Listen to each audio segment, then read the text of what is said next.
para hacerles llegar el video y continuamos con nuestra explicación. Vamos a capturar así mismo y compartir.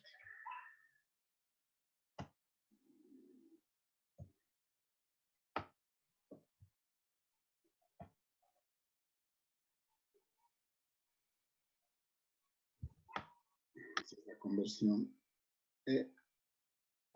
Por favor, ¿alguien me puede decir si visualizan la conversión de la grabación en la pantalla? Sí, profe. ¿Sí se ve?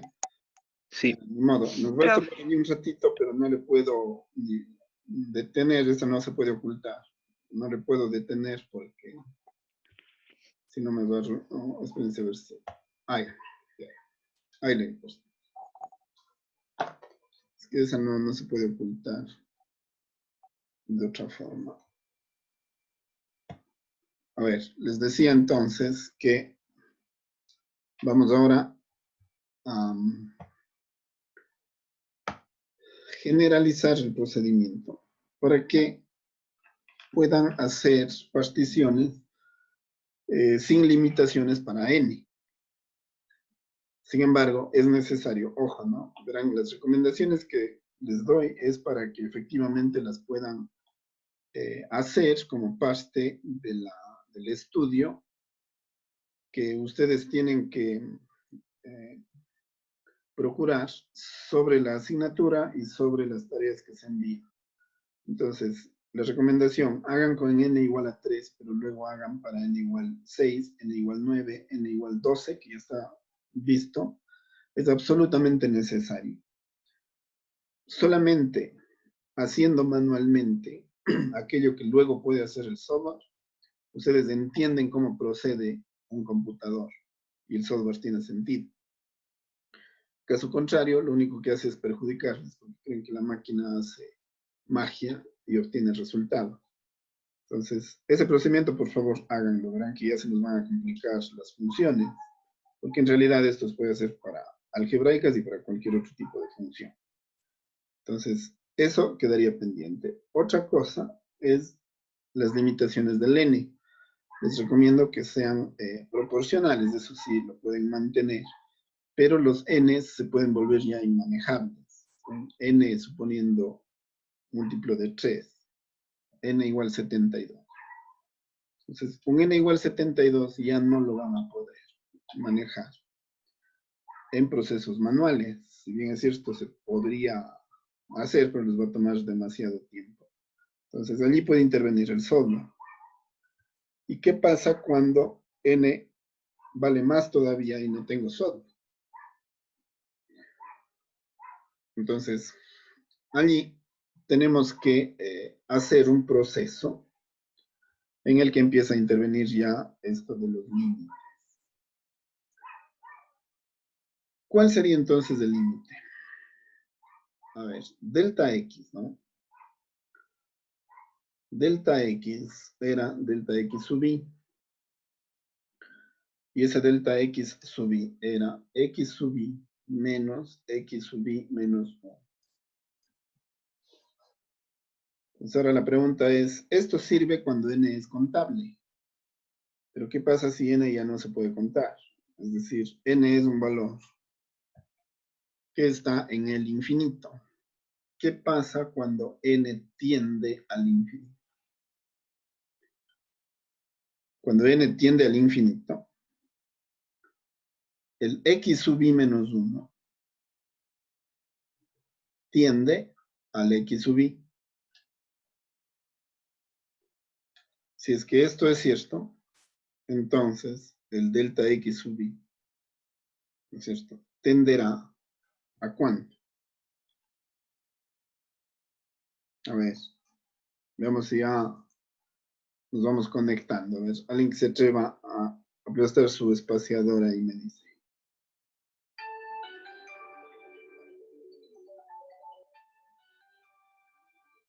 Pues no, sonó mi teléfono. ¿Quién me dice? ¿A qué tenderá delta x sub i? Un número infinitamente pequeño, tal vez. Exacto. 0. Muy bien. Sí. Eso quiere decir que los límites serían de las siguientes características. El límite sería, ¿no?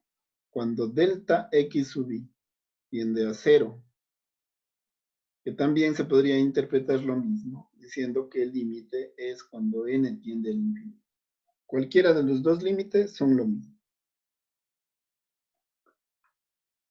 Entonces, ¿cómo nos deja eso al área sub i? El área sub i seguirá respetando la forma f de psi sub i por delta x sub i.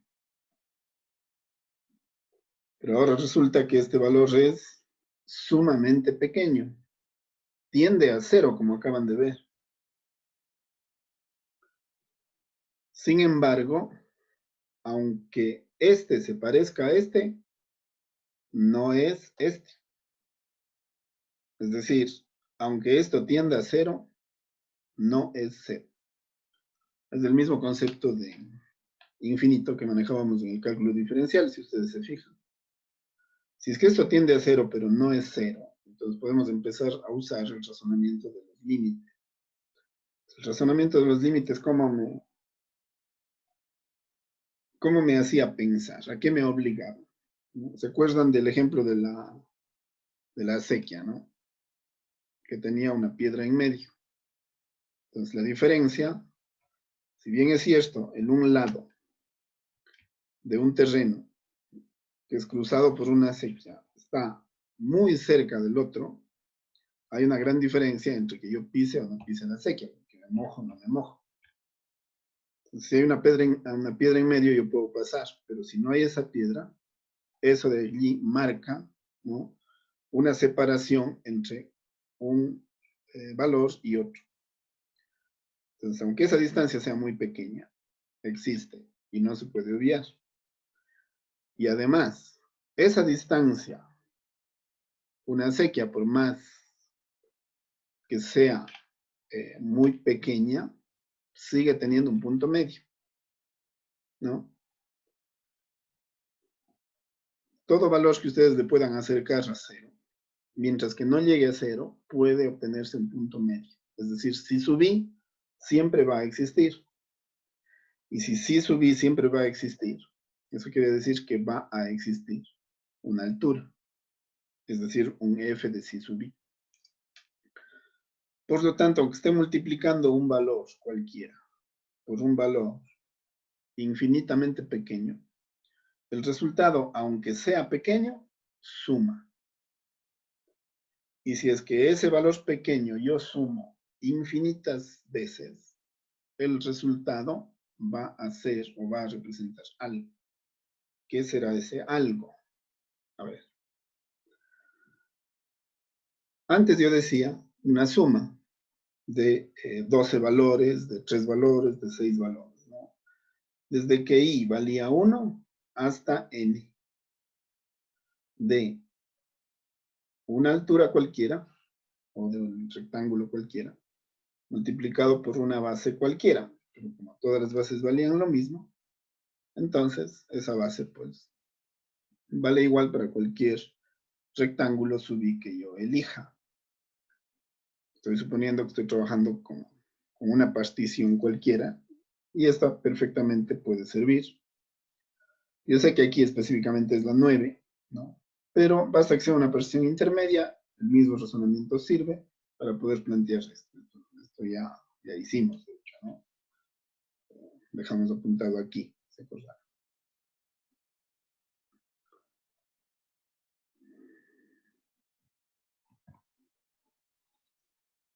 Bueno.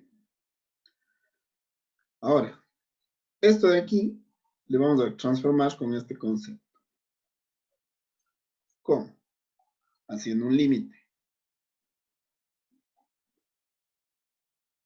Voy a hacer el límite, ¿no?, cuando n tiende al infinito. En realidad voy a hacer dos. Este sería el primero. Límite cuando n tiende al infinito de la sumatoria. Desde i igual a 1 hasta n de la f de psi sub i por delta x sub i.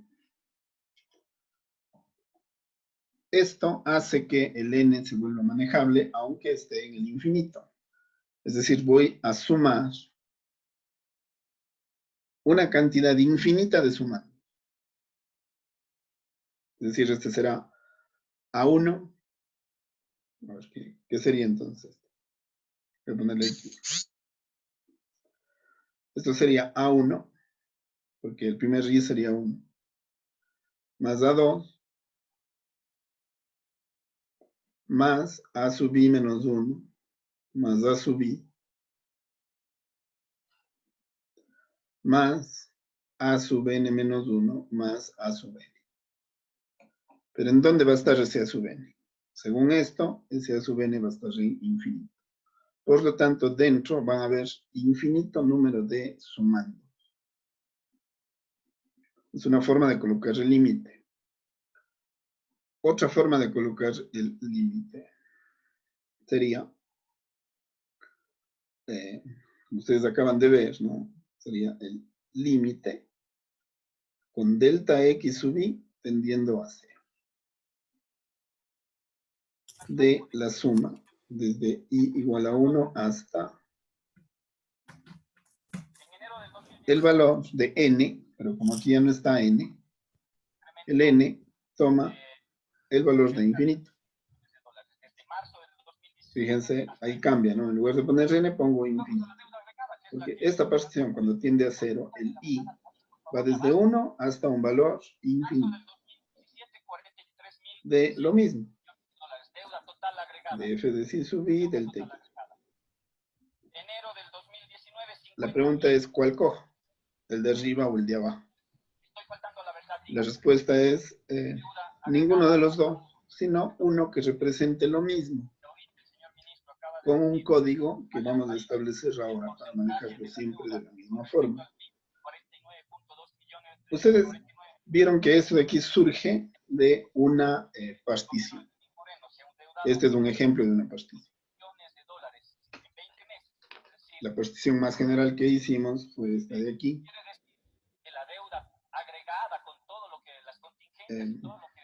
¿Puede alguien darme viendo si está con el micrófono prendido? No sé, creo que es Ariel. ¿Me puede dar apagando, por favor? Gracias.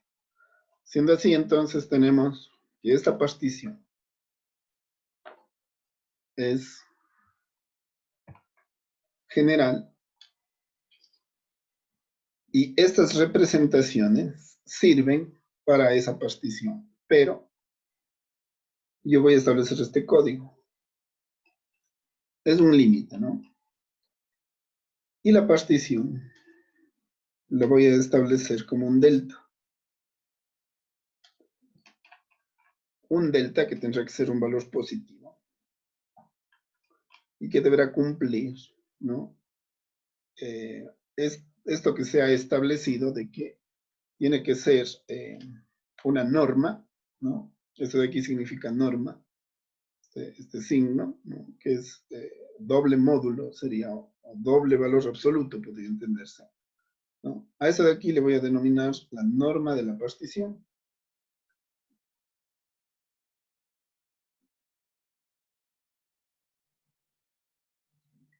¿Qué representa esa norma de la partición? Esa norma de la partición lo que representa es justamente este procedimiento de aquí. Es decir, ustedes ya no van a necesitar hacer esto para cada ejercicio, ¿no? Salvo que lo necesiten para poder comprender o para poderlo plantear, obviamente. Pero todo este procedimiento se tiene que simbolizar. ¿Cómo se simboliza? Con la norma de la partición, con esto de aquí. Esa norma de la partición ha sido una partición de infinitos rectángulos, de n rectángulos, cuando n va al infinito. Es decir, esa partición tiende, ese delta x sub i, tiende a ser 0. Y eso se suma, desde que i vale 1 hasta el infinito. de la función en cada valor psi sub i, que representa todas las alturas de cada uno de los rectángulos, multiplicado por la base, ¿no?, de cada uno de los rectángulos. Esa sería el área cuando n tiende al infinito. Entonces me van a decir, bueno, sigue siendo parecido a lo otro, lo único que se ha incluido es el límite. Es que justamente de eso se trataba. Esta expresión de aquí, esa de allí, cuando n tiende al infinito, en ese límite, están llegando, les está enviando al límite de una suma. Y así como el límite de una resta era la derivada, el límite de esta suma se va a sustituir, o lo voy a sustituir, por la antiderivada, la integral, en la que psi sub i, ¿no?, representa aquí un punto, pero en la otra partición es otro punto, otro punto, otro punto. ¿Dónde tienen que recaer todos los puntos de las particiones? En la curva, ¿no? Les decía, creo que no se vio. Todos los puntos de las particiones caen en la curva. Como caen en la curva, el psi sub i representa la variable. ¿Y cuál es la variable móvil aquí? La variable móvil es la x, porque las funciones dependen de x, de la variable. Es decir, esto, ¿no?, voy a reescribir, ¿no? Voy a sacarle acá como conclusión. El límite de una partición, ¿no?, en la que todos los valores de la partición se suman, tiene que ser integral. Integral de, o antiderivada de. La función de psi sub i, pero ya para todos los puntos, el psi sub i termina siendo la variable, es decir, la x. Ahora, justo les había preguntado, ¿no? Si es que x sub i menos 1 tiende a x sub i, ¿cuánto vale delta x sub i? Ustedes me dijeron 0. Ese 0 no es 0, pero es un valor infinitamente pequeño, como bien me respondieron. Ese valor infinitamente pequeño, ¿por qué se sustituye en cálculo diferencial? Por un diferencial. Y ese diferencial no es más que el delta x sub i en el límite. Es un valor infinitamente pequeño. Y acuérdense que eso, en antiderivadas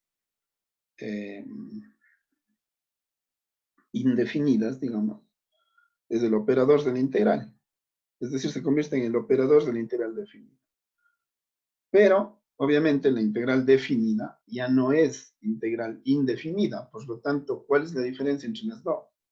La diferencia entre las dos es que esta tiene límite. Es decir, parte de x sub 0 y máximo puede llegar hasta x sub n.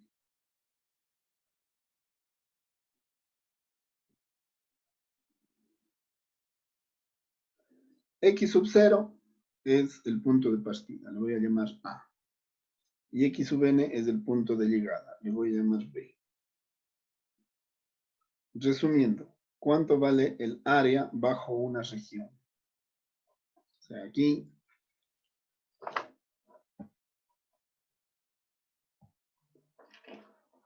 sea aquí. ¿Cuánto vale el área de esta región? Bajo f de x. Pongo aquí la fórmula, ¿no? El área sería la integral desde el punto de partida A hasta el punto de llegada B de la función f de x de x.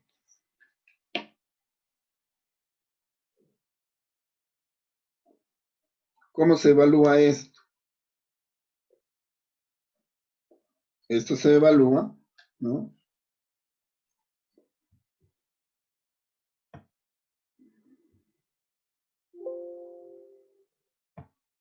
A ver, espérense.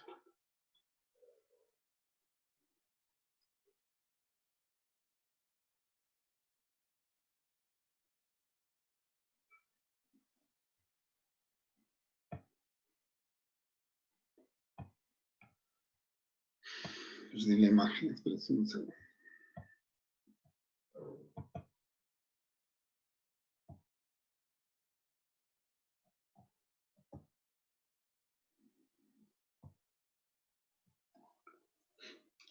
¿Cómo se evalúa esta área? A ver, me quedo sin espacio. La integral de f de x, ¿no? Voy a hacer así. La integral entre a y b de f de x, ¿a qué es igual? A la integral de f de x. La integral de f de x, voy a suponer que es una f mayúscula, ya habrá que hacer la integral propiamente dicha, ¿no? En la que sustituyo primero el límite superior, f de b, menos la integral, ¿no? De la menor, que será la integral en la que sustituyo el límite inferior, es decir, a.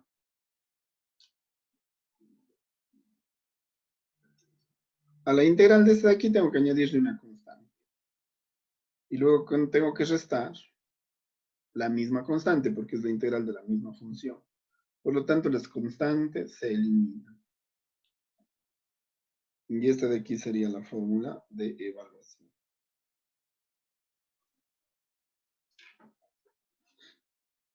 Muy bien. Vamos entonces ahora a hacer el ejemplo para demostrar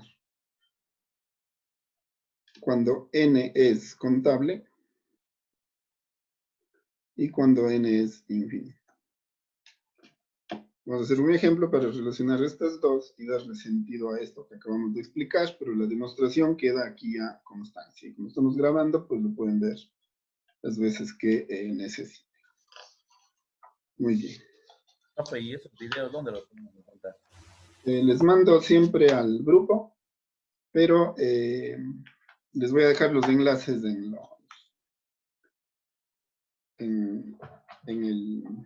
la plataforma, en el Moodle. Van a estar ahí, pero como ya estamos haciendo los videos en vivo, entonces yo solamente selecciono cuáles se necesitarían adicionales y les hago los adicionales que se requieren. Inicialmente estaba haciendo todo por video y todo asincrónico, pero creo que los resultados son mejores explicando así. Entonces estoy cambiando un poquitín la metodología que se ofreció al inicio, pero es para mejorar, obviamente. Recuerden que los videos que necesiten ustedes me van pidiendo, yo les voy haciendo, ¿no? Pero siempre y cuando hayan revisado todo y vean que necesiten. Sin revisar, no me pidan nada, porque puede ser que ya en el video está. Ahora, yo sé que si les pregunto me van a decir que sí, pero, a ver, la verdad, ¿no? La verdad, me da la impresión que mejora con este tipo de metodología, mejora la forma en la que yo puedo llegar. Me da la impresión. Pero ustedes que están del otro lado me sabrán decir con más precisión. No sé si alguien tiene una opinión. Bueno, profe, en mi opinión sí creo que mejora porque incluso uno se le puede preguntar, Claro, a usted que está aquí en vivo, se le puede preguntar algo para que se vuelva a repetir. Entonces, de acuerdo. para mí sí. Ya, gracias. ¿Cómo está la nitidez? Profe, sí se le ve cuando está explicando. Solo que a veces se desenfoca, como que hay mucha luz, entonces hay partes en donde no se ve, pero la mayoría sí, De acuerdo. sí se distingue. La siguiente voy a ver. Lo que pasa es que parece que allí hay mejor luz, pero también parece que la luz perjudica. Voy a ver si mezclo dos tipos de luces, una natural y otra artificial, A ver si mejora el enfoque, pero bueno, ahorita ya es tarde. Eso vamos a probar en la siguiente. A ver, vamos a hacer un ejemplo, ¿no? Cuando n es igual a 3, la función f de x al cubo menos 3, ¿no? Me da un área determinada. Ya voy a calcular. ¿Qué pasa cuando n tiende al infinito? Para la misma función.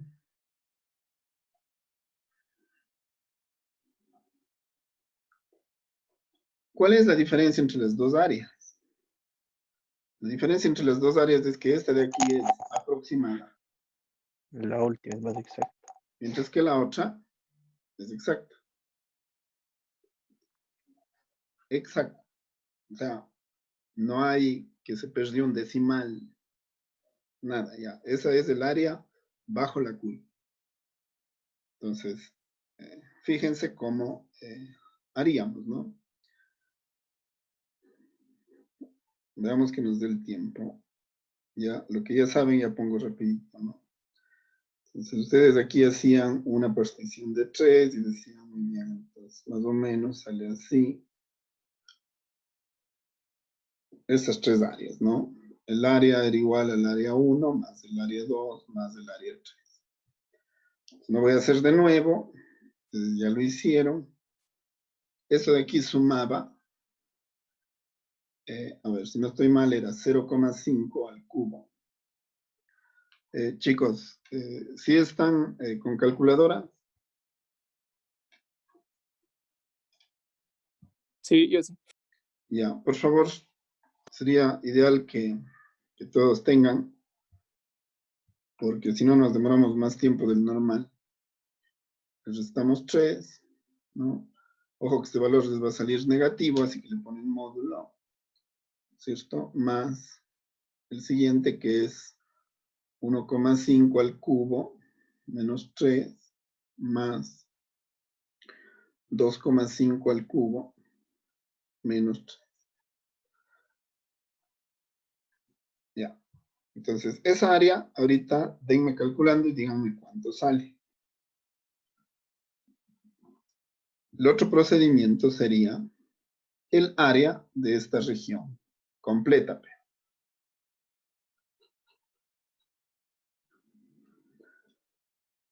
¿No? ¿Cómo puedo calcular?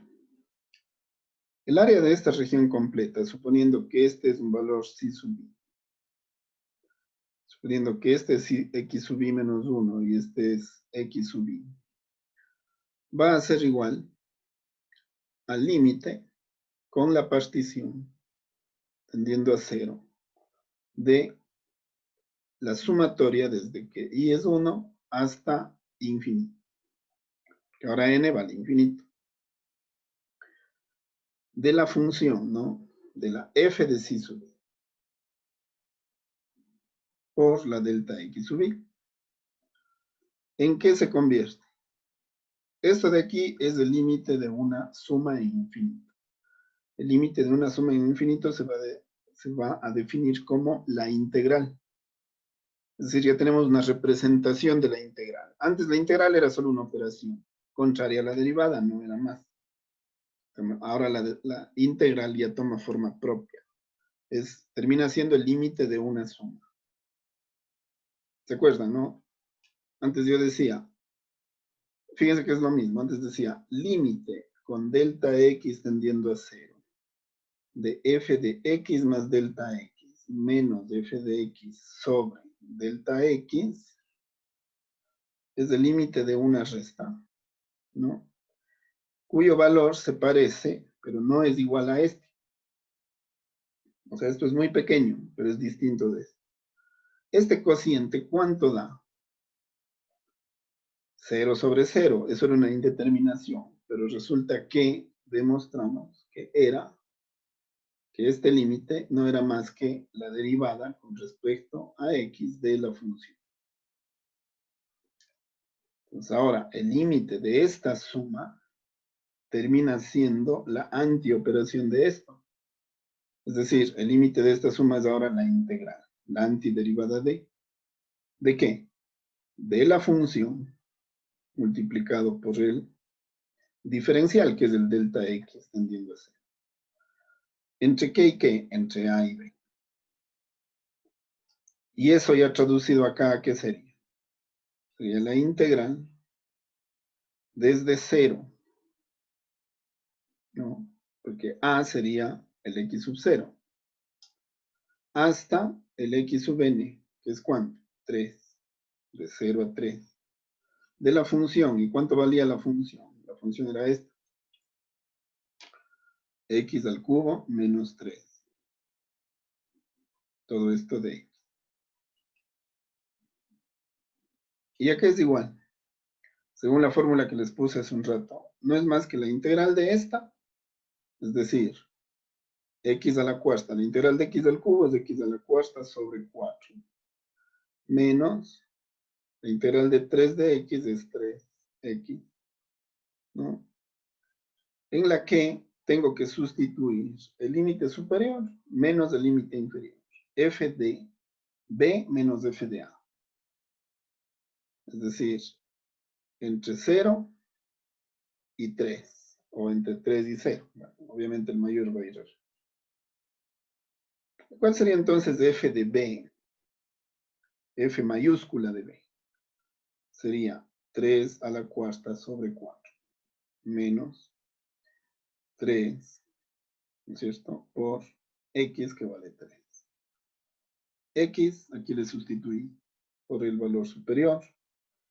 Y esto le tengo que restar menos el valor inferior, que sería 3, ¿no es cierto? Perdón, 0, sería ahora 0 a la cuarta sobre 4, menos 3 por 0. La evaluación de esto de aquí sería el área.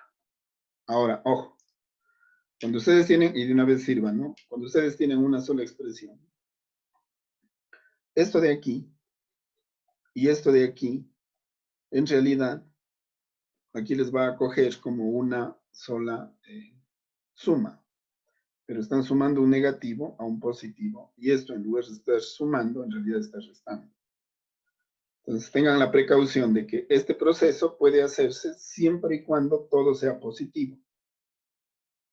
Pero si unos son negativos y otros son positivos, tienen que separar. Es decir, en realidad yo no voy de 0 a 3.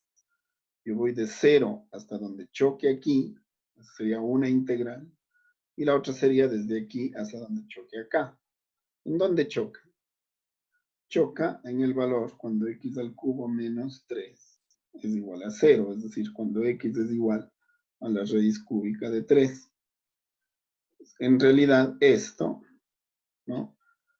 Se aplicaría así si todo fuera positivo, pero como parte es negativo y parte es positivo, esto, ya para terminar la explicación, pues esto sería la integral de, partiendo de 0 hasta el primer choque, porque todo esto de aquí tiene que hacerse positivo. Y eso ocurre en raíz cúbica de 3.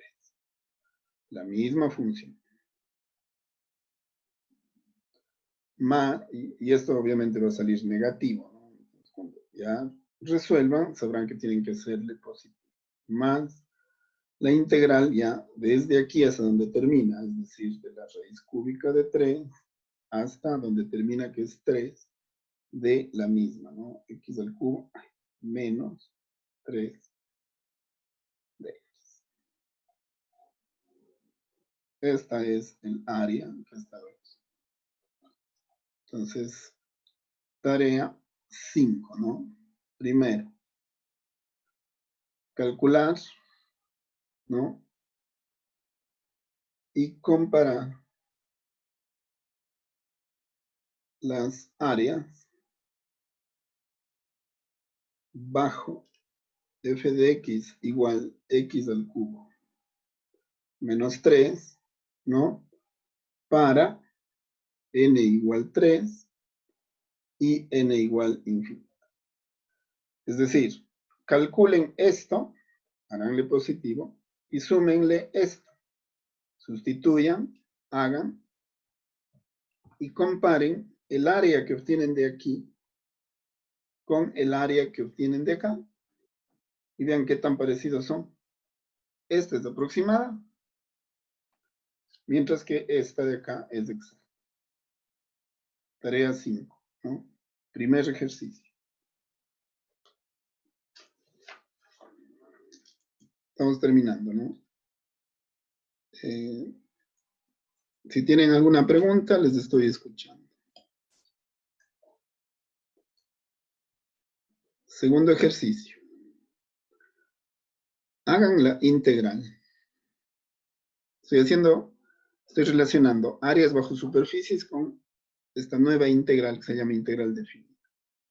Hagan la integral de 0 a pi de seno de x de x. Sin hacer áreas, sin hacer nada. Tercero. Hallar el área, ¿no? O sea, acá solo hacen esta integral, sustituyen los límites y obtienen un valor. Acá, hallar el área de 0 a 2pi bajo, voy a poner, ¿no? La función f de x igual seno de x. Y verifica que vale el doble del